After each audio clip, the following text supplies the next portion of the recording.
Ladies and gentlemen, the story you are about to hear is true. Only the names have been changed to protect the innocent. Fatima Cigarettes, best of all long cigarettes, brings you Dragnet.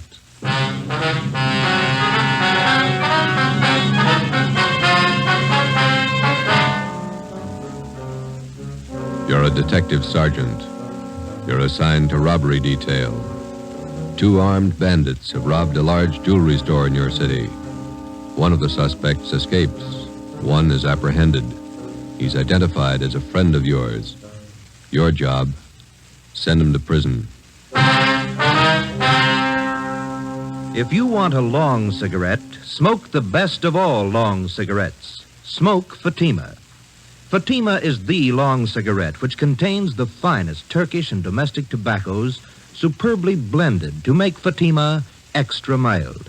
And that's why Fatima has a much different, much better flavor and aroma than any other long cigarette. That's why Fatima is doubling and redoubling its smokers. So, if you want a long cigarette, smoke the best of all long cigarettes. Smoke Fatima. Dragnet, the documented drama of an actual crime. For the next 30 minutes, in cooperation with the Los Angeles Police Department, you will travel step by step on the side of the law through an actual case from official police files. From beginning to end, from crime to punishment, Dragnet is the story of your police force in action. It was Tuesday, February 8th. It was cold in Los Angeles. We were working the night watch out of robbery detail. My partner's Ben Romero. The boss is Thad Brown, chief of detectives. My name's Friday. I was on the way over from the city hall, and it was 8:35 p.m. when I got to the second floor of the Georgia Street Receiving Hospital. Treatment room. Joe, hi. Hi, Doc. Ben, how's it going? Okay. It hurt for a while. Doc gave me an injection. 1/6 of a grain of morphine, Novocaine injection. Bullet still in your shoulder? Doc's about ready to take it out. As soon as I get the wound cleaned, here's the soap and water, nurse. Alcohol sponge, please. How's it look, Doctor? Well, there's the x-ray. Shallow penetrating wound in the deltoid area. Sludge, larger than the soft tissue right here. Oh, yeah. No bone involvement. Okay, the bullet was spent. That's good. Feel okay? Sure. Nurse, methylate applicators, please. Thanks. Let's see now. Where'd you leave Tyler, Joe? Interrogation room. Reynolds and Thompson are with him. Let me have the probe, nurse. Yeah. Feel anything, Romero? No. That's it. You hear that? Hear what? Located a slug with a probe. Oh. Nice. Forceps. Thanks. There we go. Oh, steady. You call your wife? No, she don't worry. Here it is, boys. On the market for evidence? Yeah, give it to me, will you? I will. Nurse, sterile saline solution. Irrigate the wound. No sign of Tyler's partner, huh, Joe? Guy got me? No, not yet, no. Sterile dressings, please. How long did you know this Tyler? Before he went wrong, I mean. I met him in the Army, helped him line up a job when he got out. It's too bad. Sure is funny. Meeting a friend of yours pulled an armed robbery. Must have surprised you, huh? Yeah, kind of. You want me to drive you home when the doc's finished here? Let's go back to the office and talk to Tyler first. Okay. Is that all right, Doc? No. You're staying right here, Romero, till tomorrow morning. If you haven't got a temperature by then, I might release you. Oh, it's only a flesh wound, Doc. I feel all right. I'm not taking any chances with gunshot wounds. If infection set in and you were laid up, I'd have the pension committee to answer to. You're staying here. Sounds like an order. It is. You can pick them up in the P&F ward tomorrow morning. Okay. You gonna need anything, Ben? Yeah. I phoned to tell my wife I won't be home for dinner. His name was Max Tyler, white, male American, age 32. Dark hair, brown eyes, medium build, married, father of twin boys. He was a friend of mine. We served together in the Army overseas, and when the war finished, I came back to my job on the force, and Max went back to his old job. It didn't fit him anymore. He stopped working and started drinking. His wife didn't help much. Max started with small trouble, but it grew fast. On the afternoon of February the 8th, Tuesday, Ben and I surprised 2 men holding up a Main Street jewelry shop. Shots were exchanged, and Ben received a flesh wound in the shoulder. One of the hold-up men escaped. The other one was apprehended. His name was Max Tyler. Hi, Larry. Hi, Joe. Glad you got here. Tyler says he won't talk to anybody but you. Okay, boy. Thanks for standing by. Sure. I'll be outside. You need anything?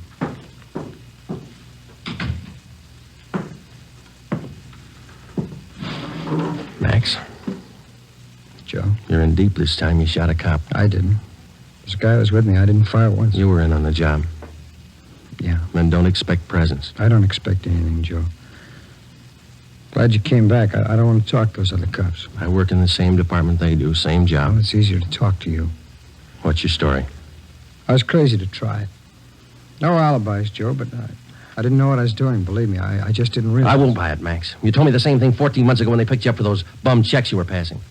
Sure, I hung some paper, but I'm no hood, Joe. You know that.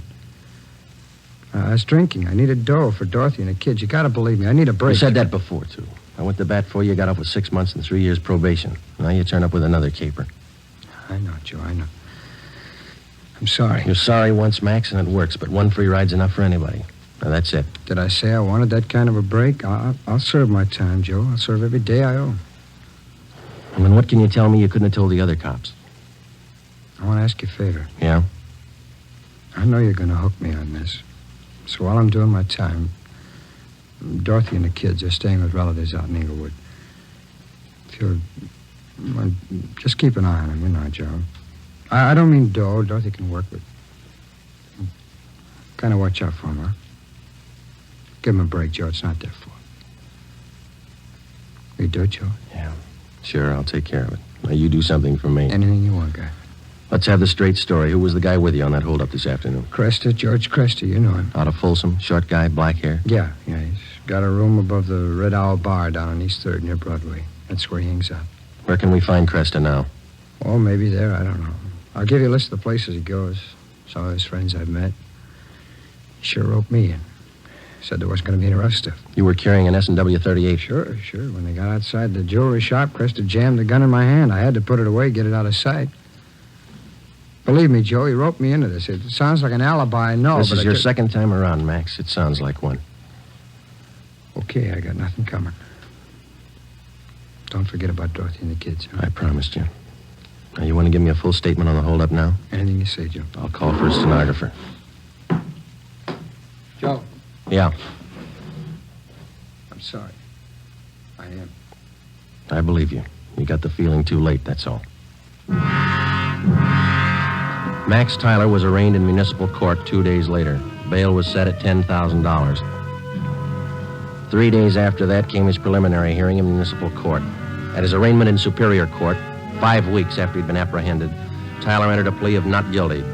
A date was set for his trial in Superior Court. Meantime, the hunt for George Cresta, Max's accomplice, went on. There wasn't a sign of him. Our informants had no lead on him, and the all-points bulletin containing all the information we had on Cresta brought in nothing. On Monday, March 22nd, the trial of Max Tyler was held in Superior Court. Ben and I were subpoenaed to appear. The victim of the holdup, the jewelry store manager, was the first to testify. He was questioned by both the prosecutor and the counsel for the defense. He left the stand at 11:25 a.m. If it please, Your Honor, Counsel for the defense. before the next witness testifies, I'd like permission to approach the bench. Permission granted. Counsel for the prosecution may also approach. Wonder what that's all about, Joe. Something's up. Hey, look. Judge is shaking his head. Public defender's going back to the counsel's table. Counsel for the defense. Your Honor, it is my client's desire to change his plea to guilty. Defendant rise and face the court. Max Tyler, is that your true name? Yes, Your Honor. On the 12th day of March of this year, in Superior Court, Department 83, City and County of Los Angeles, State of California, you've heretofore been arraigned on the charge of robbery in the first degree. At that time, you pled not guilty to the charge in question. Is it now your desire to change that plea? Yes, sir, it is. You've reached this decision of your own free will. Yes, I have. There's been no force employed, no promise of gratuity or reward to induce you to reach this decision. No, sir. Counsel for the prosecution. Yes, Your Honor. Max Tyler, on the 12th day of March of this year in Superior Court, City and County of Los Angeles, State of California, you are arraigned on the charge of robbery in the first degree. That time you entered a plea as set forth in this information. How do you now plead? Guilty or not guilty? Guilty. Is it stipulated that at the time of the commission of the robbery, the defendant was armed with a deadly weapon, to wit, a revolver? So stipulated. court to fix the degree of robbery as robbery of the first degree. Your Honor, in the interest of justice, the people move to dismiss count 2, assault with a deadly weapon. At this time, Your Honor, the defendant waives time for sentencing and asks that he be sentenced immediately. Just a moment. Max Tyler, it's the judgment of this court that on the 8th day of February of this year, you did enter the premises at 23108 East Main Street in the city, and there did attempt the felonious taking of personal property in the possession of another from his person in immediate presence and against his will. Further, said attempt was made while you were armed with a dangerous and deadly weapon. Max Tyler, this court finds you guilty of robbery in the first degree. Count 2 is dismissed. Does it, Joe? Decision of this court that you be returned to the county jail. The sheriff will transfer you to the state penitentiary where you will serve the sentence as prescribed by law. Court recessed for 15 minutes. Hey, Joe. Miss Tyler over there, she's taking it pretty hard. Yeah, come on, we better go see her. Hello, Dorothy. I love him, Joe. What am I going to do without him? Children. I'll give it to you straight, Dorothy. You didn't do much to keep Max out of this. You drank right along with him. You don't Joe. deserve those kids. That's my opinion. Please, I know it. Don't make it any harder. Don't. I'll do anything I can for the kids, Dorothy. That's all. What am I going to do without him? I can't be all alone without Max. It's not right. It's not right. Neither's armed robbery. Goodbye, Dorothy. Before the end of March, Max Tyler was delivered to San Quentin State Penitentiary, where he started serving his term. His wife, Dorothy Tyler, got a job as a telephone operator. She and her children continued living with her relatives down in Inglewood. I helped them out whenever I could. 6 months went by. Every 2 weeks, faithfully, Tyler wrote me a letter from prison. I answered most of them. While Ben and I worked on other jobs, the search for George Cresta went on. We failed to uncover a single lead. 10 months passed. Tuesday, January 16th, 1949, 4 p.m. I checked in for work as usual. Hi, Joe. Cold out, huh? Yeah. Did you pick up the mail? Mm-hmm. There's a letter in your box from San Quentin. Tyler, huh? How's he doing, anyway? Good. Clean record. Got himself a pretty fair job in the prison library. Yeah. I talked to the warden up there. Says Tyler ought to be eligible for parole in about a year if he keeps his nose clean. You going to bat for Tyler again? I don't know. See what happens. How can you see anything in that guy? He's giving you nothing but trouble. Oh, a lot of people are giving him the same. Maybe that explains it. Not for me, it doesn't. I wouldn't trust him with dirty laundry. I get it. Robbery Friday. Oh, Joe, this is Dorothy Tyler. I got to talk to you. Yeah, Dorothy, what's the matter? I found Cresta. I saw him. What? George Cresta. I know where he is. I saw him downtown. I followed him to his place. You sure it was him? I'm positive. He's staying at 134 Jesse Street. It's a rooming house just off Alameda. 134 Jesse. Got it. Thanks, Dorothy. Come on, Ben. 8 minutes later, Ben and I were interviewing the landlord at 134 Jesse Street, a cheap rooming house down on the south end of the city. The landlord's name was Peterson. We showed him Cresta's mug shot, and he told us he was in room 11. We went up a dark, narrow stairway to the second floor.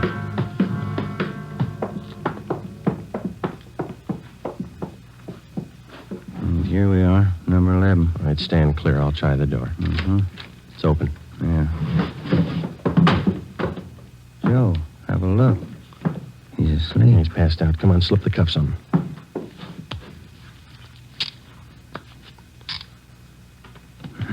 That was easy. Yeah. All right, I got his gun. He's been drinking, all right. He'll have a big hangover. He'll have a long time to get over it. George Cresta was booked at county jail on suspicion of robbery. 2 months and 3 weeks later in Superior Court, he was tried and convicted of assault with a deadly weapon and first-degree robbery and sentenced to the state penitentiary. The day after Cresta was sentenced, I was called to the office of Chief of Detectives Thad Brown. Friday, this Max Tyler is coming up for parole in a couple of months. He's a friend of yours, isn't he? That's right, in a way. You've been writing letters to the warden. You've talked to the parole board about him. Understand you're helping out his kids. A few presents. They haven't had much of a break. They're just youngsters. You're working hard to get Tyler's parole. Do you think he's worth it?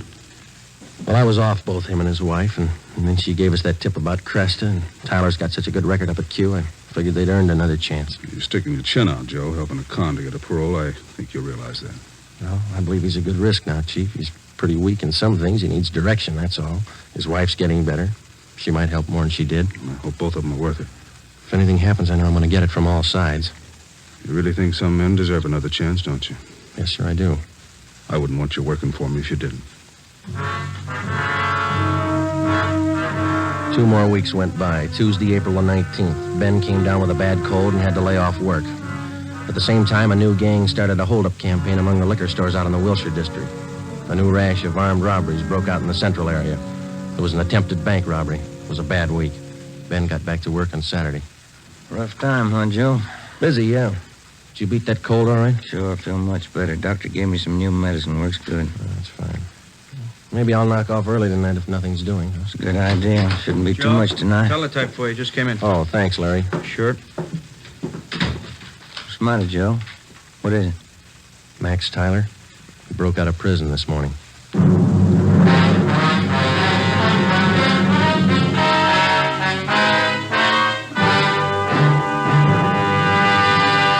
You are listening to Dragnet, authentic stories of your police force in action.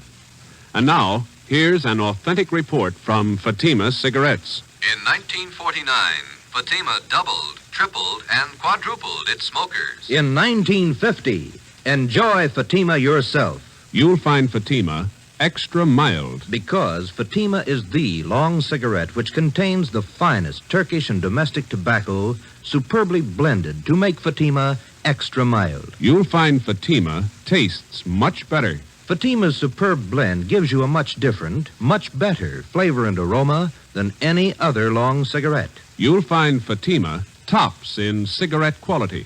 Fatima has always stood for the best in cigarette quality. For a new year of great smoking enjoyment, buy Fatima in the appealing golden yellow package. You'll agree, Fatima is the best of all long cigarettes.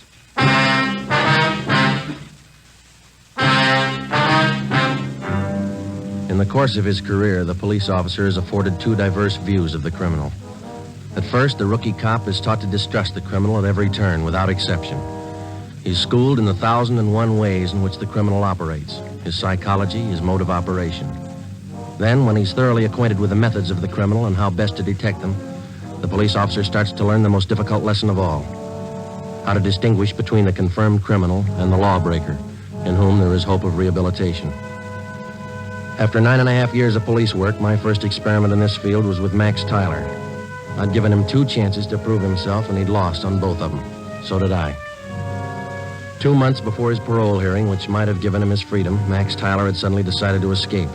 How he figured it, I didn't know, but it was my job to find him. At 5 o'clock that afternoon, Ben and I met in the chief of detective's office. 2 officers, Holland and Grayson, from the State Adult Authority Escape Detail, were there. How did Tyler manage his escape, Grayson? Well, same old story. They figured they could trust him up there. He had a good job on the prison farm. They trusted him. When did they find out he was gone? On the early morning count. Have you checked his relatives out in Inglewood yet? Yeah, we have. We've got the home staked out. We're covering all the places we figure he might go. How about Mrs. Tyler? You get in touch with her Friday? Her relatives told us that she's on a weekend vacation with the 2 kids, staying with friends down at Laguna Beach. We got a call in to them. Should be hearing from them soon. I understand Tyler's a friend of yours, Friday. He was ready for parole.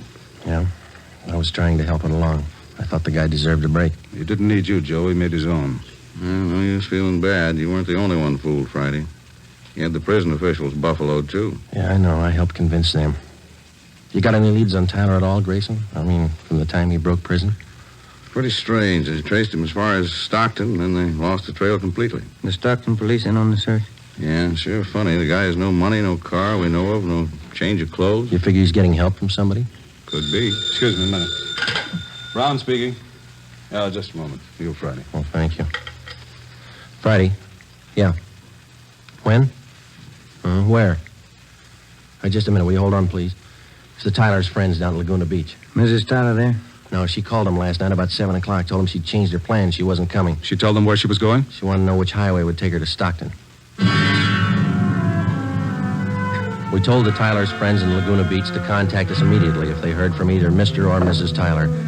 We got out an APB on Dorothy Tyler, and then we drove out to interview her relatives in Inglewood. They told us that Mrs. Tyler had the 2 children with her. She had left their house at 6 p.m. the night before by taxi. As far as they knew, she didn't own a car. We talked with some of her friends in the neighborhood. The only thing they could tell us was that she had not borrowed a car from any of them. We drove down to the telephone exchange where she was employed as an operator, and we spoke with a manager, a Mr. Ralph Cartwright.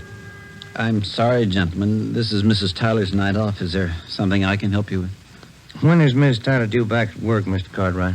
Well, she's working the 10 to 7 starting tomorrow, due in at 10 a.m. We understand that she's on a weekend vacation, huh? Yes, you see, today was payday, so she asked me if she could have her check ahead of time. Said she had to have the money for the weekend. Did you give her the check? Oh, my, no. I couldn't give her the check ahead of time. But I did do her a favor, just to help her over the weekend. What was that? I loaned her my car. We got a complete description of the car together with a license number and called the office. The information was broadcast to all units throughout the city and teletyped to all points in the state. Chief of Detectives Thad Brown ordered an immediate stakeout on the telephone exchange where Mrs. Tyler was employed. The stakeout at the home of Inglewood continued. Another day passed. We checked with the bank where Mrs. Tyler maintained her account. It was 10:25 a.m. when we got back to robbery detail. Gentlemen, what'd you find out? Miss Tyler closed her account 3 days ago, withdrew all her savings, $46.55. And they're not going to go far on that. Any word about that car she borrowed? Teletype came in about an hour ago. They found it just outside Santa Barbara, abandoned. Anyone see the Tylers? No reports. I wonder how those poor kids are making out. Yeah. He must be crazy, and his wife, too. If she was going to help him pull an escape, why'd she have to drag the kids along? That's the way some parents figure, Friday. They owe their children nothing. The children owe them everything. Call for you, Friday. Take it on 2. Oh, thanks, Larry. Friday. This is Hopkins, Friday, on stakeout at the phone exchange. Yeah, Bert. Tyler woman came for a check. We got her.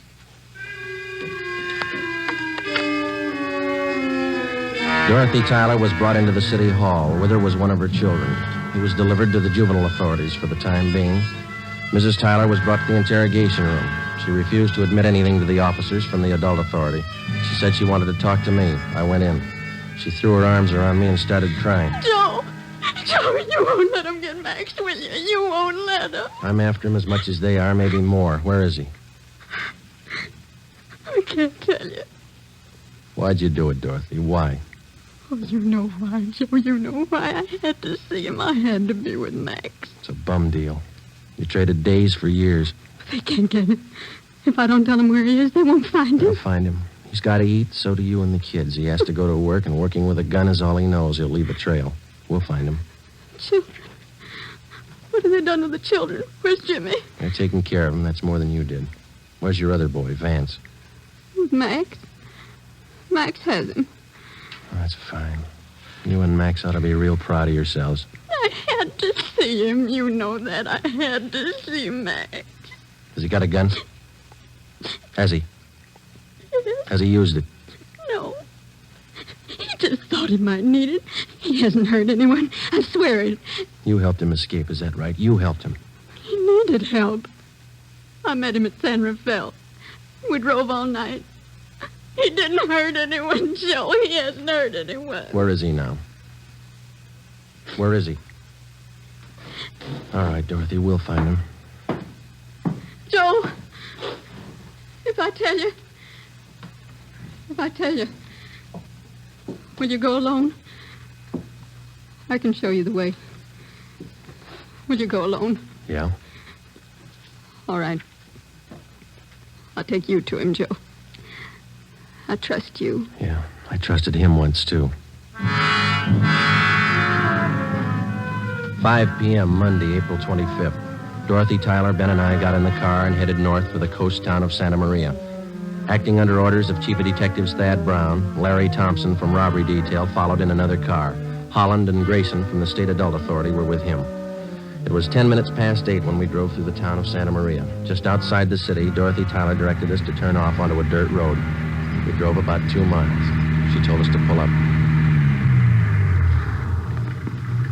Across that field.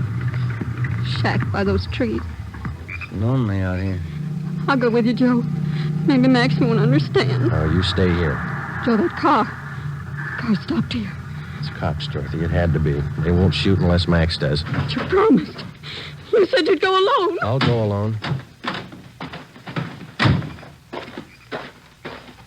Friday? Hello, Grayson. Where is he? She tell you? That shack over there across the field by that clump of trees. He's got one of the kids with him, that right? Yeah, he won't be any trouble. He's armed. The cons up at Quentin say he won't be taken alive. They say he'll shoot it out. They talk a lot. You better let us take him. You're not getting paid for this one. I'll take him alone. I made a promise. That guy in the shack's in the habit of breaking promises. I keep mine. Keep an eye on Miss Tyler, will you, Ben? Thompson's watching her. I'm coming with you. I told her I'd go alone. There's 2 doors, front and back. Which one you going in? Front. I'll be around back. Careful, Joe. Yeah. I'll be right back, Grayson. I started to cross the field. The shack was about 100 yards from the road. The field was uncultivated, and I wasn't sure of my footing. I stumbled over a tree stump. Halfway across the field, the lights in the shack went out. Who's that? Who is it? It's me, Max. Joe Friday.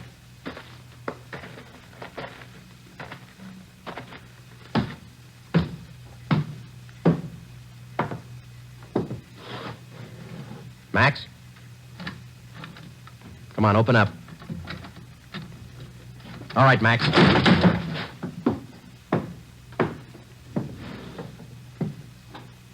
Why the gun, Joe? I never thought you'd take me with a gun. I never thought I'd have to kick down a door to get you. You've changed a lot, Max. How'd you find me, Dorothy tell you? Where is she? Outside. Your boy over there, Vance. He's sleeping. He's okay. Put out your hands. Put out your hands. Oh. I'm sorry, Joe. Yeah. You've been good to us. I won't try to explain. Neither will I, Max. Come on.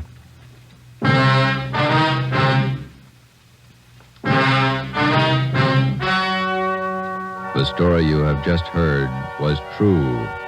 Only the names were changed to protect the innocent. On June 2nd, trial was held in Superior Court, City and County of Marin, State of California. In a moment, the results of that trial. It's amazing how many long cigarette smokers are changing to Fatima.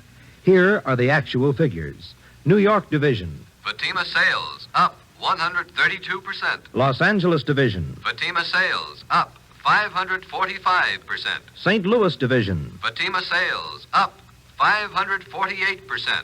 Yes, in 1949, more and more smokers discovered that Fatima is the best of all long cigarettes. They found Fatima extra mild. They found Fatima has a much different, much better flavor. They found the name Fatima means the best in cigarette quality. In 1950, enjoy Fatima yourself.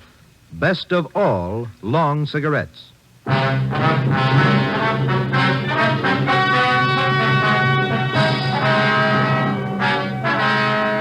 Max Tyler pleaded guilty to the charge of escape and was sentenced to the term as prescribed by law. He was returned to San Quentin and then transferred to Folsom Penitentiary, where he is now serving his sentence. You have just heard Dragnet, a new series of authentic cases from official files. Technical advice for Dragnet comes from the Office of Acting Chief of Police, W.A. Wharton, Los Angeles Police Department. Dragnet honors the state of California and the men of the California Highway Patrol, another of America's outstanding law enforcement agencies. One of these men, Highway Patrol Commissioner Clifford E. Peterson, outstanding administrator and educator in the field of law enforcement, dedicates his life to making yours more secure. Fatima Cigarettes, best of all long cigarettes, has brought you Dragnet from Los Angeles. Be sure to hear Mr. and Mrs. Ronald Coleman in the Halls of Ivy starting tomorrow on NBC.